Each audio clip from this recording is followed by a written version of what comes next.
कोणाच्याही टेकूशिवाय आमचा उमेदवार निवडून येईल. 55 ते 60% मतं आम्हाला मिळतील, असं राऊतांनी म्हटलंय. तर मुंबई महापालिकेच्या आगामी निवडणुकीत ठाकरे सेनेला प्रचंड यश मिळणार असून पक्षाची स्थिती मजबूत आहे, असा आत्मविश्वास त्यांनी व्यक्त केला.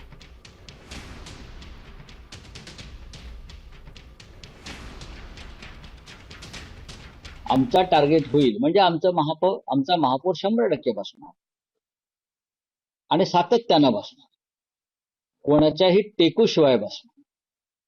मुंबईमध्ये ठाकरे बंधू म्हणजे महाराष्ट्र नवनिर्माण सेना आणि मुख्य शिवसेना याशिवाय आमचे सर्व सहकारी पक्ष असे एकत्र येऊन आम्ही 55 ते 60% मतं घेतो.